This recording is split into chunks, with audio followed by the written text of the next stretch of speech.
Welcome back to the NAL for our second best of one of today. OXG against Standby LFO. And after that, actually, the two teams that are at the bottom of the standings will be done and dusted for today, which hopefully does queue us up for a little bit more competitive games. But either way, this is also one that we have to cover. Welcome, guys. I'm Jeannie, joined with Foxay and Lax. And we're going to discuss the OXG Standby LFO dynamic here because OXG, Lax, when we're looking at this roster, they have genuinely been on the up and up. They got the wind in their sails. And then you're looking at Standby LFO, and it just kind of, no. It's just no. Yeah, I mean, the pressure is definitely, I would say, more on Oxygen's end just to keep extending their lead. But also, I think it's an opportunity for them to be able to try new strats out on a weaker opponent with their lead that they do have currently in the NAL. And as for Standby, I mean, you know, we heard in the beginning of the day, they are out. But it's not to say that they can't show up here today and show us a little bit of something.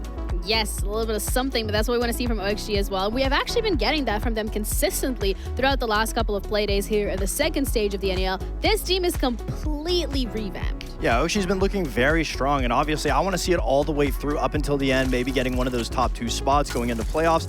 But OXG's strength is all behind the fact of their new and improved entry ability. I mean, look at how they isolate essentially this player on side of the rafter stairs. They know that he's going to be there. They beat him out. They're able to jump in on him. Gomez is jumping in from the top. And you might ask yourself, how come nobody's there to trade? Well, that's because they have players putting immense pressure onto the IT wall. The Capital Fire is there to burn out the rotate player.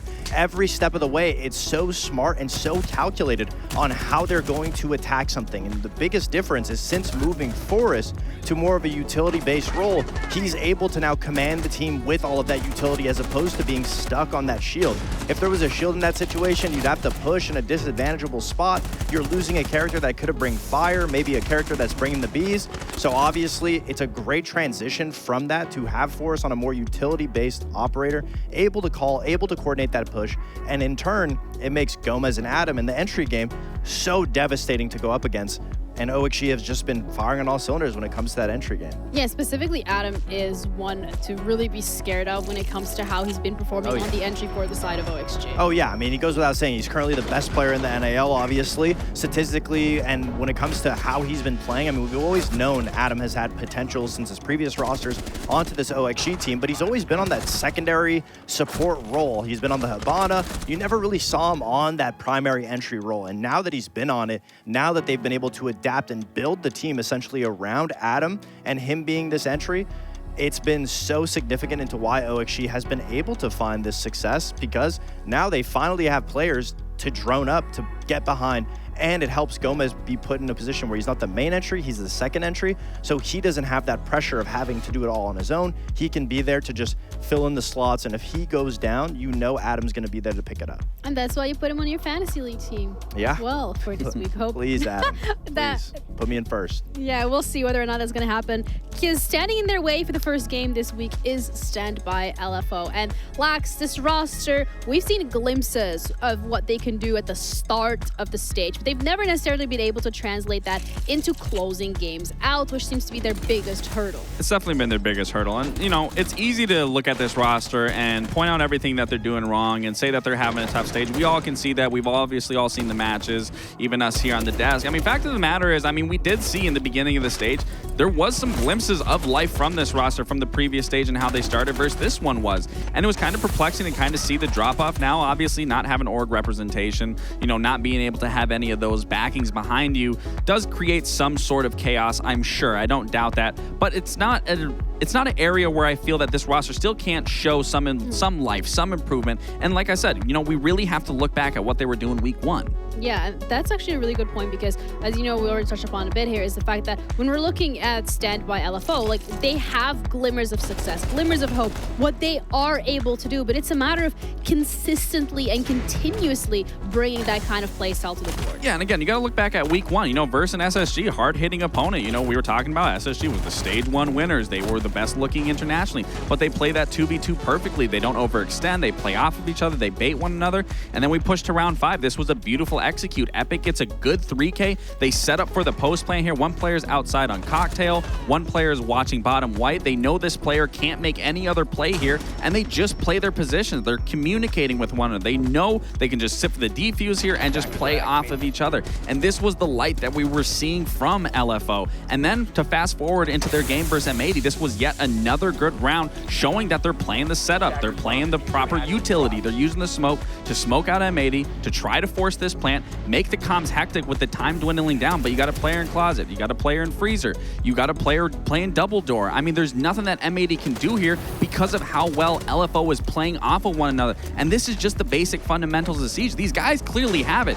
They've shown it time and time again. It's just sad that it's fallen off. And I think for me, if this team really wanted to improve and just show a little more, they'd look back at what they were doing week one. Because yes, sure, they didn't get those wins, but the communication was there. The teamwork was there. The game that we just recently saw versus Wildcard, we thought they had a game plan because Wildcard recently played Nighthaven Labs, but given how they were setting up on those attacks, they looked completely confused. So many players were off on their own island trying to take these engagements, not working out, but just go back to the basic fundamentals. Play with your teammates. Siege is a team-based game, and if you're playing it individually, you're already losing the plot at that point. So I'm not going to sit here and rag on these guys. These guys have all the experience they need to play together. It's just coming down in those moments of actually recognizing the win condition and using their communication to play with each other. So in that case, the win condition for them for the side of the map, Fido, would also be just going to maps that reward the fundamentals. To some degree, I guess you could say. And Bank, I wouldn't say is the best. They're 0-4 on it. And just recently, they lost to Cloud9 and a Swift 7-0. They lost to Envy. It was a close game, but still lost nonetheless 7-5. And you're going to, Oxygen definitely wants to exploit that, given the fact the last time they played it was 67 days ago against Space Station, winning an 8-7, then to lose out in playoffs against Space Station. So if anyone's going to be comfortable here, it's going to be Oxygen. And they're starting on defense. And if you're going to be more comfortable, you also look at Standby, where on big maps, they're going to be struggling because they aren't communicating, where you just recently saw on Labs they couldn't communicate. So for me, again, if they really want to make, something happen here, it starts with the communication and then working it into your system throughout the beginning of the round to the end of the round. I think the biggest issue with Standby is, yes, and all of those clips that we saw from them, they're in positions and they're doing their strats correctly, but it looks like players playing in positions. It doesn't really look like they fully understand why they're there.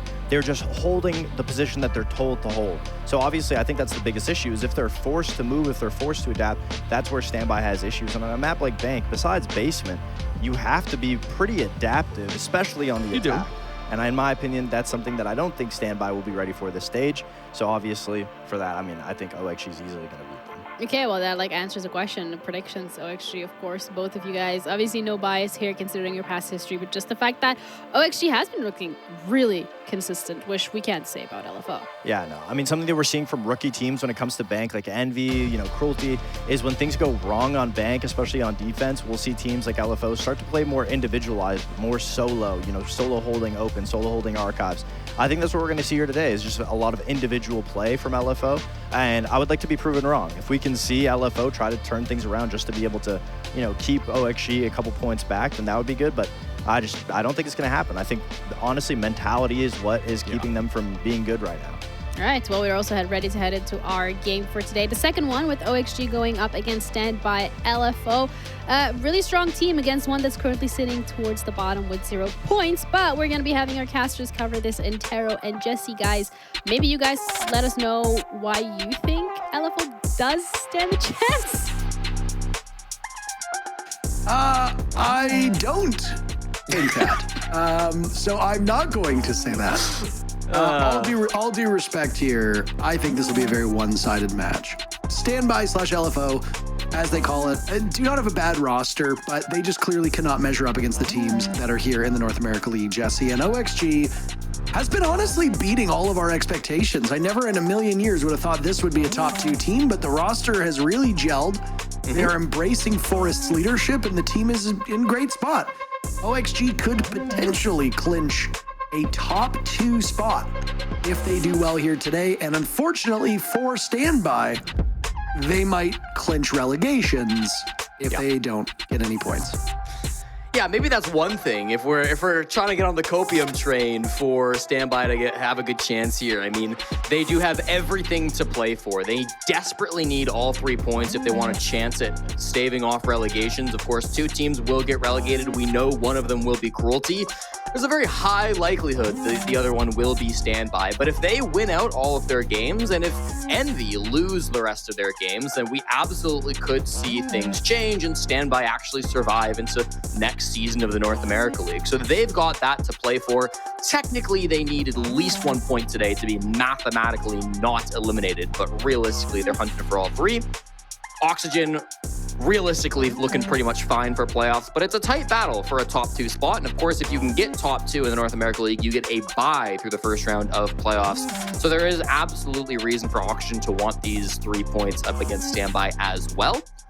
Looks like Gomez is not looking to play this game, so we'll get him convinced and back in the server before we start things up. But for now, I really do think this is going to be one of those games where we might see things turn around for Standby. But yeah, I mean, people have kind of set this up. It will be a dominant match likely for Oxygen. Yeah. Just obviously not an ideal result for Standby this year. Losing their organization right before Stage 1 began. They were supposed to be playing under that Luminosity representation, but Luminosity pulled out at the... Well, it certainly looked like the last second, but it's hard to tell exactly what went on behind the scenes. I mean, they also opted not to make any roster moves whatsoever in between Stage 1 and Stage 2, which was a little bit... It was a decision, right? I mean, I think there's a lot that can be said about sticking with your core 5 if you've started to put together a pretty good result, but this team was far from world beaters in Stage 1. And in Stage 2, they've ended up about the same spot, right? They're a little bit worse. Unfortunately for them, Envy has managed to put the pieces together, which has shoved everybody down. If you move Envy out of that 10th and last place spot that they inhabited in Stage 1, LFO and Team Cruelty are the next 2 teams that were ahead of them in that exact order. Admittedly, LFO did pick up 3 wins, Jesse. 2 wins in regulation, 1 win in overtime. They had 9 points. They were only 2 points out of a playoff spot in Stage 1. So not world beaters, but still a decent team. And then the wheels have just come off. And now, unfortunately for them, they inhabit the exact same spot that Cruelty's in. 16 rounds won over 6 play days means less than 3 rounds on average per match, which is not ideal. And they sit with 0 points. 5 seconds remaining. Yeah, I mean, I honestly thought Standby towards the end of Stage 1 was looking like a pretty solid team. Like, it felt like we really saw improvements through the first stage, but in the second stage, obviously, everybody else got a lot better. It feels like Standby maybe got a little worse or are staying at about the same level, and so it really struggled to get much done. There was a relatively somber tweet from Bino, the captain of Standby, last week, where he said that this was a new low point for him in Siege. Of course, getting 7-0'd last week, and said that this week is all about getting their dignity back. So I can respect that coming out from a team like Standby. They know the spot they're in. They know they haven't been playing the best Siege that they are capable of, and I do hope that they can achieve some of that dignity here in this game against Oxygen, put up a good show, get a couple of points, stave off relegations, if only for now. It'll be a full anchor setup from OXG, so I don't expect any early aggression, which kind of gives me a chance to ramble on about these bans, because they've been very interesting, actually. Standby opting to leave up the Kaid, which is very rare on Bank, means they're going to have to find some answers to these electrified hatches. I don't see any answers, if I'm being honest, Parker. They didn't bring any EMPs, which makes some of these hatches next to impossible to open. On the Oxygen side, they will not remove triple hard breach like we often see on this map, instead going for Ying and Monty, which can absolutely be strong on this map. Bino in particular, a huge shield player. Expect to see him on those shield ops most rounds. There is a human side to every single sport and every single bit of competition. And I mean, as casters, our job is to relay with honesty what is happening in front of your eyes. But we take no pleasure in beating down verbally on teams that have not had success. You know, you would have heard it a little bit in the Cruelty matchup that preceded this, and now you might hear it a little bit if Standby LFO are not particularly up to the challenge. But I mean, there's no joy to be had from these players who have poured their lives into competing, finding themselves in this spot. Doesn't matter if it's the 5 players on Cruelty and the support staff or what you have here on Standby. So it's rough. It's rough on the human element, and it's obviously rough from a competitive standpoint too. So let's not write the obituary for Standby just yet. A good leadoff pick onto Gomez. So far, they've taken up a lot of space inside a server. They thought they had an opportunity to get the plant down. Bino was looking for it. They've already gotten rid of the yokai that Grixer had in a similar spot. So a little bit less concern on the side of Standby, and they almost get Yaga as well, Jesse. 30 seconds, and they'll barrel into the bomb site. Kicks are eliminating Yaga. There goes the Yokai to try and slow down and disorient this Standby team, but it is not succeeding. Eddie's gone. It's all up to Grixer to clutch out now, and boy, oh boy, he is fragging, but he's got a lot more work to be done. Fens will get Diffuser down. No point for the Yokai to be able to stop or influence the plant, and Epic will get the final kill to give Standby round number 1. Honestly, good push in. I was a little surprised that it was as successful as it was. They really struggled with those electric claws on the site hatch in particular. It took them a long time to be able to get that one open. We eventually were able to make some ground, but even still, the site hatch, I believe, was closed for that entire round, as the 2 can openers used were on the bottom square hatch and then just on the wall into site.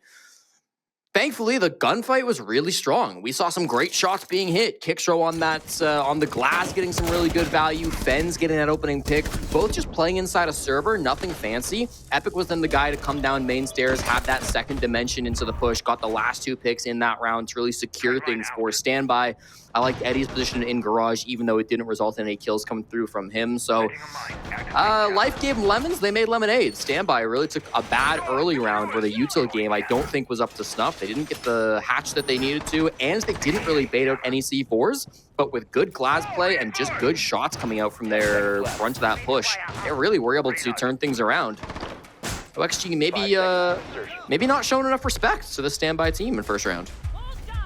Attacker's objective is to locate a bomb and defuse it. That was a story that we heard back during that cruelty match as well. I do think that there's something to be said about Wildcard not playing up to expectations because of the fact that they thought it would be a relatively easy game. I mean, if you're Oxygen, you've got some real serious stakes here. I mean, Wildcard did too. I mean, Wildcard was fighting for their lives to try and get a playoff spot. They've managed to nestle their way in, but the other teams that had the spot before them are going to be in action today, as we said.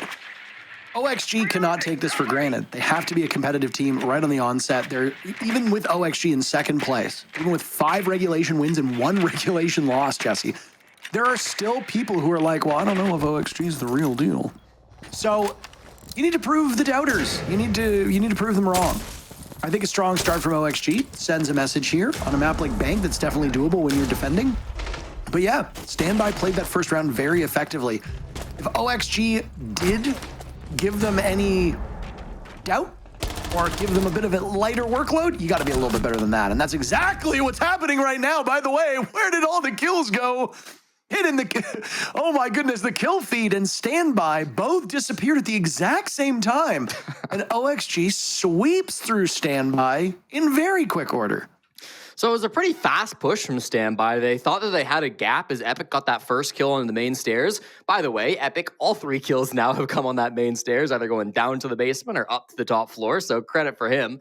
Gets that opening pick onto Yaga, nearly got a second frag too. If you go back and watch it in slow-mo, his crosshair was on the head of Gomez, but he just didn't click in time, ended up losing that gunfight, gets traded. Regardless, at that point, the push is already underway with everybody jumping in stock, jumping in through the hallway. That double shield play coming through from Bino and Fens trying to make a pinch happen kind of in towards stock. And it was a good idea that was actually pretty well coordinated from Standby, but Gomez hit some beauty shots. Adam did as well, just playing inside a long desk. And as soon as that kind of second dimension was taken care of, right, once they cleared out Epic, they knew where that push was coming from on Standby. And I thought OXG did a really good job responding to it, not being fearful of that fast shield push that was coming in from both Bino and Fens playing the double shield ops. Attackers are moving to defuse the bomb. Been loving this Glaz so far. He's an operator that you don't see all that often, but if you're going for any kind of smoke executes, he's great for it. It usually necessitates a warden on the other side. You don't get to pick your defenders during the prep phase. So Standby presumably knows that there's a warden on the board. They certainly know there's a Tuberow on the board as Forrest gets real aggressive over by Electrical and immediately thinks, well, maybe this might not be the best idea when there's 3 separate players on the side of Standby in that position. At all them on drones. Oh my. Just imagine the run out. Imagine it. They did bring 4 claymores. 2 of them have been set down, so you have to imagine that that's been thought of. I'll give Standby benefit of the doubt on that one. Looks like it's going to be a very standard square execute, Parker. They don't need to take much map control at the moment. They've gotten all of basement being cleared up. Eddie's there playing inside of server stairs, so he's been the one to take that control. Bino's goal is going to use these smokes to get deep into cafeteria so that he can get a plant down. Gomez playing the Warden inside of Archives won't really be able to do much. If they do smoke just in through the hallway, he'll have to get aggressive on some kind of a flank, but will absolutely be known if he goes for a play like that. First logic bomb might force a bit of movement, and smokes are coming out too. And there goes those pocket EMPs as Eddie will hit the panels. Forrest using a nitro cell to get rid of Epic. The glass will be no more. You do not need to fear the smoke anywhere near as much as you did before. Kickstro also dropped. Bino is dead inside the site. Gomez is gone. Forrest with every kill so far. Oh, he wants a fourth too. He'll fish for it. Adam will deny him an ace as Fens drops, and now it's Eddie all by his lonesome. He gets Forrest, but that's all he'll get as Yaga immediately tears through him, denying any more losses on the side of OXG. More and more, we're starting to look like that first round was a bit of a blip, Jesse. Yeah, I mean, really nice response from Oxygen. I think in both rounds 2 and 3, they've been respecting the push a bit more from Standby. They've been very keen to realize where the push is coming from, right? I feel like in both those second and third round, it's very obvious where the push was going to come from. And so everybody on OXG was looking that direction. Similar, I guess, in round 1, but it's a lot harder to stop that push when you do lose a lot of those early gunfights. The glass does get taken out. I was curious if we would see the glass get removed because it was probably the best op in round number 1, or if they would go for the blitz, which has been run every single round so far from Bino. So interesting they do remove the glass. Warden as a response. I like the attempt in round 3 as well with the glass. You know, you're trying to get in, you're trying to get through that smoke. You know that the Warden's not in sight, so it's, in theory, a really safe play to smoke and walk into sight. But a Nitro Cell doesn't really care too much about the smoke. They're going to be able to predict where you're in there and gets really good damage on a Bino as he kills Epic as well. So nice little play. Vintage Forest coming out for a big 3K in that round. And Oxygen, I think, looking quite strong here in the first quarter. I get used to a lot of things, but hearing you refer to them as quarters just never, I'm sorry. I know there's the break now with the band phase, but It fits. I know. I could say the first sixth when referring to the first 2 rounds if you'd like. We're about to finish our second sixth of the game here. Right on, man. Moving to defuse a bomb. Back where it all began. Back where Standby stunned us in this first round. Deftly moving in. Taking care of the yokai. Wrestling through servers. Putting the OXG players over in lockers in a really tough spot. Having a late flank that would go through garage. Once they had the numbers advantage, Standby could cut through what remained quite easily. Does OXG allow Standby to set up in the same way? Does OXG commit the same mistakes by just sitting inside the site and not taking aggression to Standby?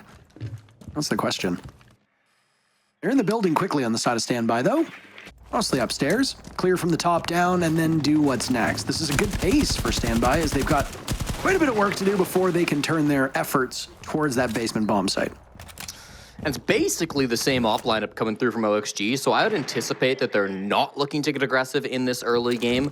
Adam is on the open hatch, but he should drop very quickly. We've got, of course, Gomez on the elevator hatch, looking to likely drop after shooting some drones. Pressuring a little bit up top, but I do think this is going to be focused once again on the plant denial in the late round. Everybody at this point has fallen back with the sole exception of Yaga on server stairs. So everybody happy to just play passive. The one op that did change, of course, is going to be Forrest changing out that Kaid for a Mira window. I really like that change because you can anticipate Standby will not forget to bring EMPs or a Maverick twice. And of course, the Maverick's been brought out by Bino, so the Kaid wouldn't be that strong anyways. But Mira's another really good operator for stopping the walls from getting open. You don't think of Mira often as an op that does that, but you saw that second window from Forrest got put on the server wall, and that will make it really awkward for these can openers to try to get it open. It's not only going to waste a lot of time getting it open with either the cans or the Maverick, but it's going to be dangerous too. At any point, a Nitro Cell could come through that popped Mira window and really scare you as you're trying to open the wall. In keeping with their good pace here, Jesse, now 1 minute left in the round, and they've managed to open up those walls leading to the A-bomb site. They've got drones in place to assess what's going to go on in red, and they've got a black mirror that they have to deal with. That might have been the Ash charge actually handling it, but it'll be hard to tell. That would be incumbent upon Kickstar. He still has one more remaining.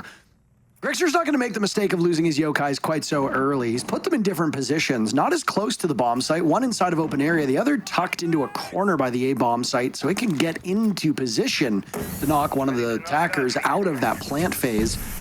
He's gaining really good intel and will now also get the read on the Twitch playing on that hatch as out goes the gas canister. One remaining in the pocket for Yaga. It'll get tossed out now as Adam looks to slow it down. Forrest gunning it on Bino. They've still got the Twitch dead to rights as well, so Epic is being watched as Adam gets finished off by Fens. There's a double drop, almost some friendly fire. Gomez chews through Fens, and with very limited time left, Eddie tries to get the plant down, but the yokai will need to reposition, and they'll get it by a hair. OXG, what a stunning end to the round, and they've taken 3 in a row. Perfectly played from Oxygen. Got a little messy there, but they never took their eye off the prize. The defuse kit was the only thing that mattered in that round. They did a really good job of making sure they could deny it multiple times in a row. First Bino going down with the first plant, and of course Eddie trying to pick it up and get that plant down. Grixer was playing just inside of gold, not too far away from the site. He did have Forrest protecting him, and Forrest died to Epic.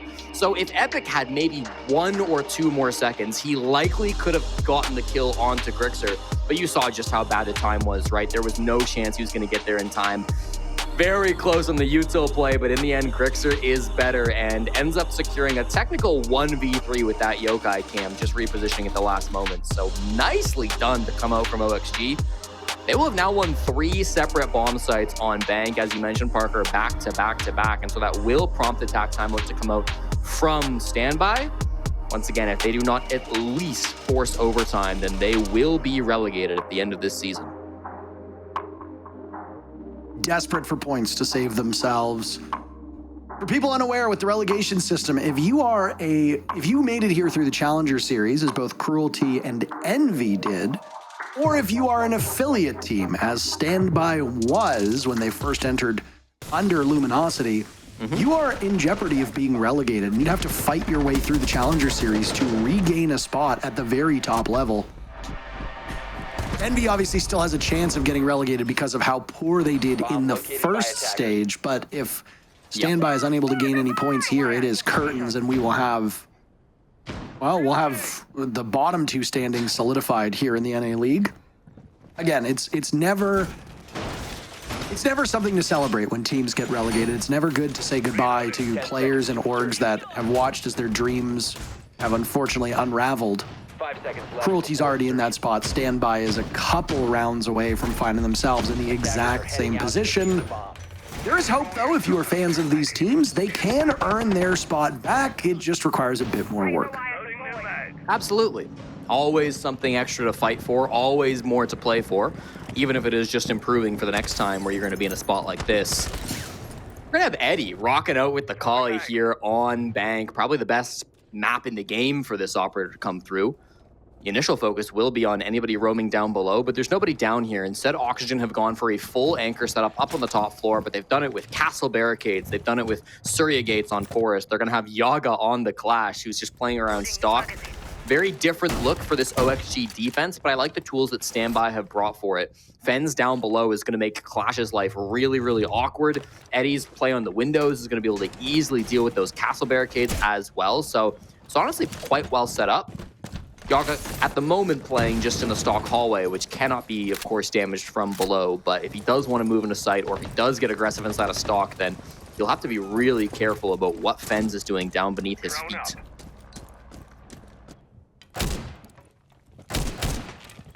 Changing mags. It'll be the first time that we saw somebody today have issues with dealing with a bulletproof camera.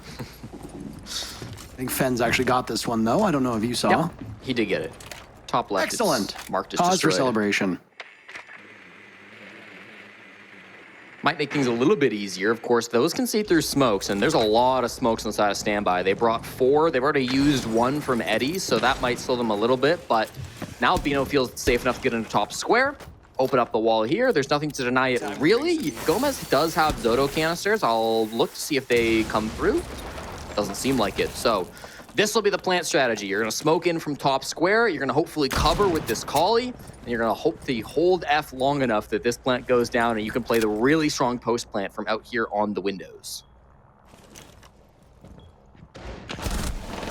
That's a good read by Pino, and he gets hit by a drive-by. Eddie's a little bit too slow to get the refrag, but still manages to tear through Grixer. Pino has spent so much of this round just doing drone work and then getting the walls open that he will have no real impact beyond that. Eddie now has to assume the position over in square. The diffuser by those open panels leading into the bomb site. That's a dangerous spot to be in, and somebody from standby will be forced to retrieve it unless they just want to go for kills, which is a viable option as well. Knowing that there isn't quite the same focus over on square, you can reassemble your forces, and OXG will do just that, picking up 2 very fast kills. Both Eddie and Fens are gone. Forrest pays for it at the hands of Epic. And Kixrow and Epic will now look to repel right into the midst of the bomb site. Very little time left. Epic swatted away by Gomez.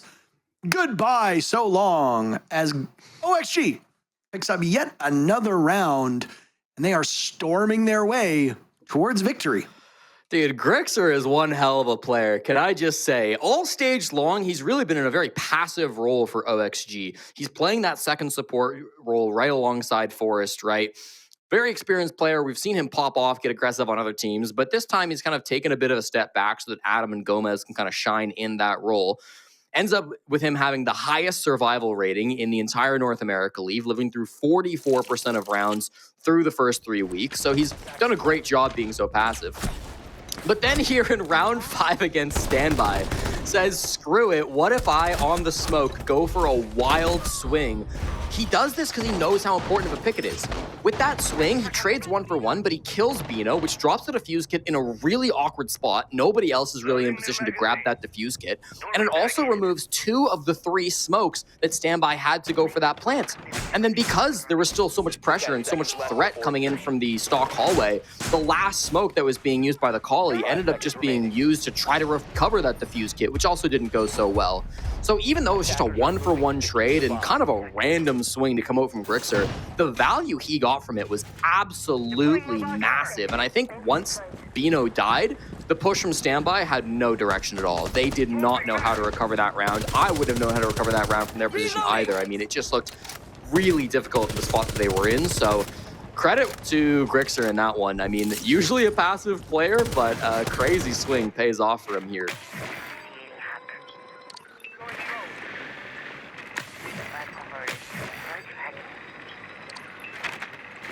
OXG now put themselves in a great position to finish out this first half 5-1. Again, the standings for those that have not followed along are at the top of your screen. 5 wins in regulation for Oxygen gives them 15 points, 1 point back of first overall. 3 points here would be an excellent result for any team, but of course for OXG, who are looking to lock in that top 2 spot. OXG have not clinched a spot in the playoffs outright, despite their position. Could potentially do so based on the result of this matchup. 3 more games for you today, by the way. And they'll be hopefully a bit more close. M80 and C9 will be on the docket next. Shopify Rebellion and Envy, our 4th match, and then DZ SSG will close things out, and playoff implications for every single team remaining of our 3 matches. An early pick from Standby, by the way, Jesse, halfway through the round, and Grixer is gone. OXG finds themselves in a bit of an odd spot. They are trailing in man count. Grixer racking up his opening deaths today, I suppose. Wants to get aggressive against this team. Again, doesn't really do that super often against some of the other games. Coming into this matchup, Grixer had 2 opening deaths total, which was the least of any player in the North American League. So I guess not technically an opening death in the last round, but absolutely getting in more engagements than you're used to seeing from him. Over on the Valkyrie, we'll still be able to get good value as he's on cams for his teammates, calling information, the veteran player doing good work. As you can tell, there's a lot of gunfights around this map, but they are going the way of OXG. Lots of hurt players now on both sides, but the numbers favor Oxygen. That was a long hold from Eddie in his position, as the advantage that Standby had is all but evaporated. Oxygen now in a 4v3. They sacrifice Grixer early. His cams will persist, though, and even in death, he will provide great value to the rest of his team, as now Standby is showing a bit of trepidation to get into the building. Adam in a very strong spot over by Copier. He has the lineup on that electrical entry and the double doors into the B-bomb site. He also can easily pop up and rebuff any of the attackers looking to vault over the window into Copier. Gomez gets caught looking the other way, but what a big play by Adam, and now it's just Eddie with no time whatsoever. I don't know what OXG were saying in the chat, but they are very happy about that one. A 5-1 first half, as Standby had that great first round and then very little since. Yeah, 5 in a row now from Oxygen to dominate the first half, feeling very good. Felt like they were just doing a great job that whole first half of getting aggressive, especially rounds 5 and 6, to disrupt that push. Once again, even with Grixer going down early, we saw a lot of good moves coming out from OXG where they were able to take down numbers off Standby. And it just does feel like with this team, if they can't get that full 5-man push, the backup plan really isn't coming through from them. Desperation now, if they want 3 points, Standby will need to go flawless on their defensive side. Currently sitting with a 29% defensive win rate. So, of course, a tall order to go up against OXG, who have been absolutely fine on the attack, 50-50. Very standard bans to come through. We see the Kaid this time around does get removed, so we shouldn't see any more problems with the basement hatches. Pair that with a Mira and then some standard attacker bans coming through as well in terms of the Monty and the Sens. I guess Sen's a little unorthodox, but you see how commonly it gets brought for both the basement site and for kitchen cafeteria. I think it makes sense. Well, desperate times call for desperate measures. You know, in that entire first half without a kill, but on his roll, that's not terrible, as was said when he suffered his 4th death. On a Thermite, you're going to drone, you're going to open up those walls. You're a support player, you're not supposed to be getting kills. The problem is that Standby struggled in that department through a few games. This is one of the rare occasions where Standby's getting kills, they're just not capitalizing enough in a round to win it, right? Grand total of 17 kills? Yeah. In 6 rounds for Standby? That is a hell of a number for only 1 round victory. I mean, there have definitely been some rounds where they get quite unlucky. They just got unlucky, or well, OXG just got unlucky as they shot the drone. I don't know if you saw that. There was a drone thrown at the front door right as Yaga was trying to break through the barricade, and down goes the drone. That's obviously a rough spot to be in. Mm-hmm. OXG can make quick work of this. I imagine that's what the Nook there is for. Forrest on that operator. Forrest leading the way on his team with 7 kills. He's tied with Gomez, but in the roles that he plays on, it's been unexpected for Forrest to be doing that well. Nades will go in. Forrest gets the first pick onto Epic. Bino dies as well, and OXG are wasting no time whatsoever. 45 seconds into the round, and only 2 players on standby remain. They finally get some good licks in as Kix kills Grixer. Grixer is spending some time typing in the chat, and now it's Kixer isolated in garage as the diffuser gets planted. Kixer's position very well known, though. Grixer doing the commentary work for us. We don't even need to say anything, and it's match point for OXG. The solo Nook drop into gold with Diffuse Kit is a first for me. I'll say that. Nice little play from Forrest, gets the entry and the plant. Perfectly done. Aware, I think, of the positions in the site for standby, and also your first attack, you're willing to go for a bit of a risky play. Give them a bit of tips as well at the end there from OXG. Nicely played off by them.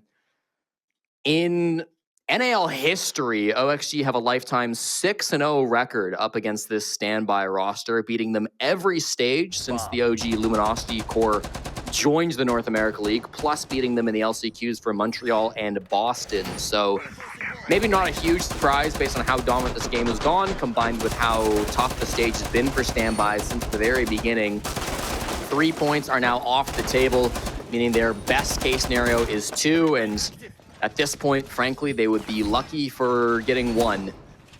OXG just look like they're playing with their food, Parker. They look like they're having the best of times. Yeah, I mean, OXG's really not breaking any sweats here. You and I had a small conversation offline before we got into this where I said that, 5 seconds left. well, it just really depends on which OXG shows up. There is a part of me that whenever Forrest is on a team, I always wince a little bit when they start to gain a lead or an upper hand, because Forrest is one of the most unpredictable people, I would go so far as to say, in the entire T1 scene. Yeah. I think that unpredictability has worked out in his favor, but there have been some matches where I kind of scratch my head and go, I have no idea what he's doing. And I mean, funny guy outside of the matches, but also a little odd at times with the way that he's like bark at events and stuff like that at me. And it's like, okay, that's fine. Like, there's nothing wrong with that. He's an amazing character, and he's a a great person for our scene. But I do, like I said, I do have some of those still thoughts rattling around in my brain that maybe at this point I need to let go of, because OXG sure seem like the real deal based on their results. They're about to be 6-1 unless we see one of the greatest comebacks in the history of the NA League performed by Standby.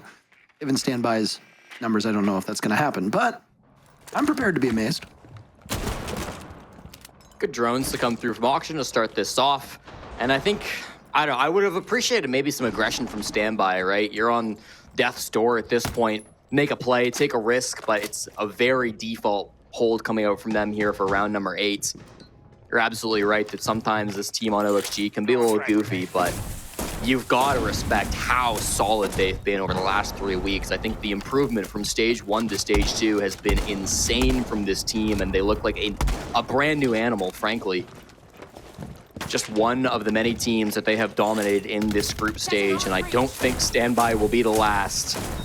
Push onto server stairs. Now they've retreated from the staircase. Can they get anybody in lockers? Looks like Eddie will be the first. The first of how many, though? 4 more players remain for Standby, as OXG have already turned their attention to their matchup against Cloud9 tomorrow.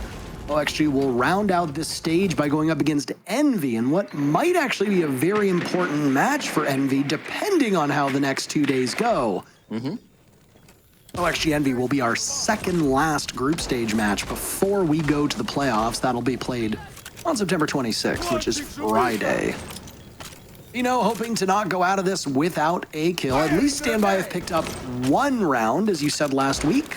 They were unsuccessful in even doing that. So they are somewhat ahead of their previous results. Forest will now go for the plant, as you can hear smokes going off, but there's no real denial on the side of Standby. Forest hasn't been touched a single point of HP.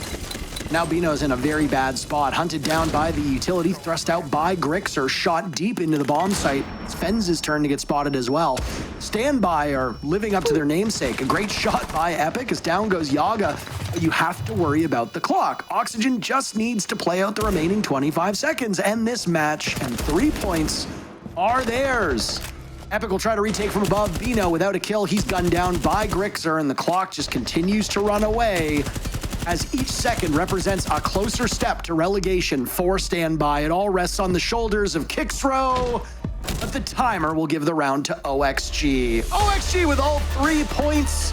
They take first from M80 for the time being, but they might just be keeping the seat warm, as M80 will be up next against Cloud9 and could easily retake that spot. As for Standby, their fate is sealed, Jesse. They will be relegated, joining Team Cruelty at the bottom of the NA League standings, irrespective of what they do over the next 2 playdays. Means that we're going to get JJ Blast in the league for 2026. Oh, the horrors. Well, I guess we'll just have to get used to them. Nicely played by Oxygen in a fantastic spot for top 2 at this point. Not confirmed, but looking oh so good. As you mentioned, M80 versus Cloud9 is up next, and a quick chat with Oxygen coming up right after this short break.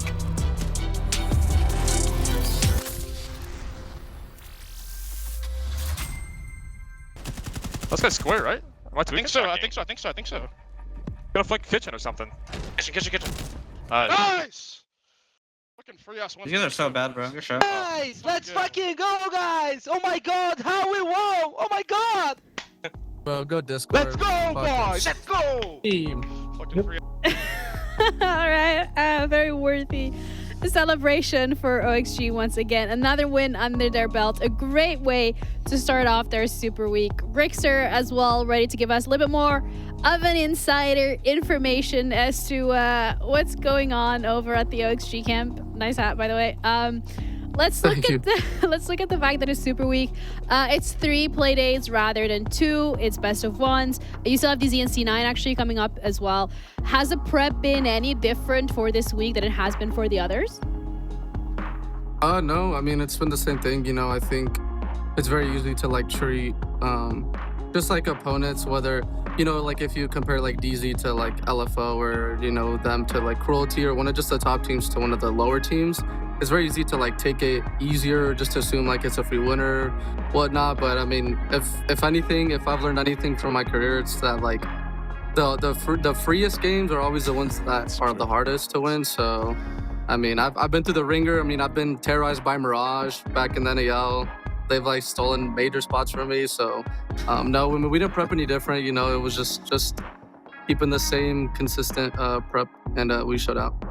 Yeah, well, I mean, you got one of those easy wins here today, and obviously it goes without saying that you guys have been playing great, specifically your guys' entry. I mean, Adam and Gomez have been amazing on the entry. Having Force be more of like a utility spearhead of like the IGLing room has been, I mean, amazing for you guys. So I want to know, how has that impacted your role now that, you know, Adam and Gomez are just usually the sole focus on getting that entry in? Has that impacted you in any way? I wouldn't say too much, you know. I think if anything, it just makes my job easier, you know. Like whether like I'm holding a cut, whether I'm like trying to open a wall. Like sometimes I'll be trying to open a wall and it's like a 5v3 already, you know. Like Adam and Goma out, just walk in and get the entry pick. So I mean, if anything, I think it's just made my job easier to have both of them clicking off of each other so well, and just playing so good, you know, just playing to the talent and the skill that they have. I was going to say, it seems like this stage, you get to sit back on a recliner seat for the first time in your career and kind of just let the team carry the way through, not to discredit your gameplay by any means. I kind of want to ask, I mean, not only just with the team being able to fundamentally come together, you guys have a far more structure, especially on those tacks like Fox was hitting. The coaching staff, obviously that's been something that's been talked about, whether it's been on the desk, whether it's just even been on Twitter. I mean, I kind of want your opinion now with the change with the coaching staff, adding Kizzy and then your new analyst you guys just got. I mean, how much really has that been contributing to your guys' success as well? Oh, great. I mean, it's like literally just as much as like individual player improvement, you know. I think a lot of the work that, because at the end of the day, like we just play a best of one for like 50 minutes or whatever, but no one sees the work that's done in the last like 5 days, you know, leading up to that game. So I think the work that Kizzy and Kapan have done has been like, it's insane, you know, having a staff that is so passionate about the game. You know, these guys like literally breathe the game day in and day out. So I think it's just, we have like a perfect mesh of their game vision with our players' game vision, and I think we're now it's just in a great spot. I'm curious if you don't mind elaborating in terms of like what Kizzy and the others bringing, like obviously from another region and everything. Like, what does that do for you guys in terms of just prep as a whole? I think it just makes us more versatile, you know. I think it's very easy to play to play south of the region, I'd say. You know, I think the biggest thing that you realize when you make these international events is that different regions obviously play different play styles, you know. And I think when we have the versatility of, you know, NA's play style mixed with, I mean, if I'm being honest, I feel like we literally don't have like, it's not just like NA and Brazil play style. I think we literally have a play style of our own across many regions. So but yeah, no, it's definitely been super impactful, you know, seeing the work that they do. I think they're amazing coaches, you know, to say the least. It's not easy, I guess, to find a word to describe all the work they've been doing. But yeah, I'm grateful for sure. Well, it's clearly paying off in your guys' standing so far. Yeah, for sure. I mean, that's a lot of insight that you've given us, which is absolutely incredible. So thank you for that. But one final quick question. I feel like OXG, you guys have been doing a lot better, but also the way that you guys are wearing your jerseys has changed. Like, what's going on there?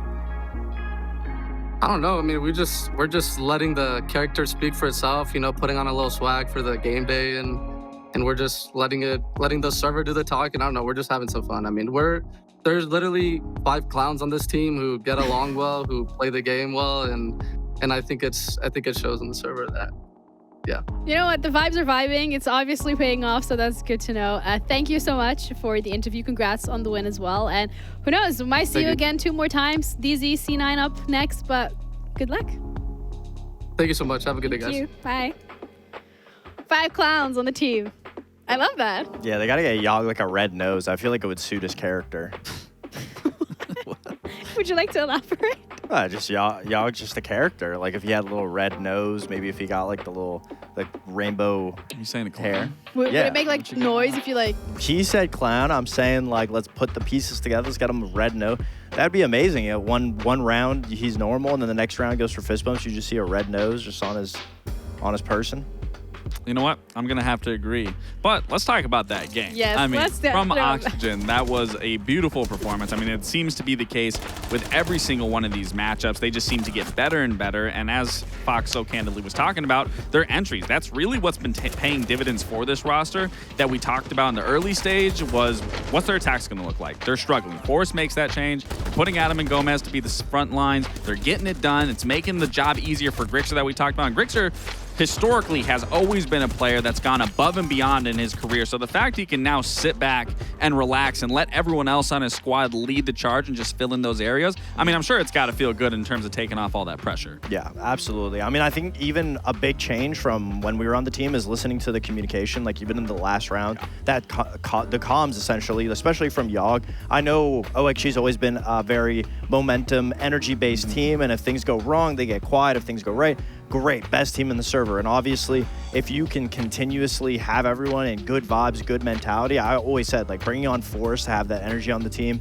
and now that everybody's feeling a lot more just relaxed. And also, every time they win, Kizzy's coming on the mic afterwards screaming. Obviously, if you have someone like that that's in your comms room, for sure. I think it just makes the energy for the rest of the players that much better. I think something that also stuck out with Grixer talking about, you know, it's not just an NA playstyle, it's not just a Brazil playstyle. Like being able to indoctrinate all sorts of playstyles around the regions and just being able to have that fundamentally in your playbook is obviously paying dividends for this team. Now it's just a matter of, one, making playoffs and then getting past that and seeing what they can do internationally, because their international performance wasn't bad by any means, but obviously it's still yet to be tested in terms of see how consistent that improvement is. Yeah, let's hold our horses, because first we got to look at playoffs. But, you know, first we need to get to go through the Super Week. And with that, the next game that we have coming up today, which is C9 M80. This is also going to be really interesting. M80 yet to lose any game really here in the best of ones, whereas C9 is also picking up pace. So that's coming up after the break, so stick around.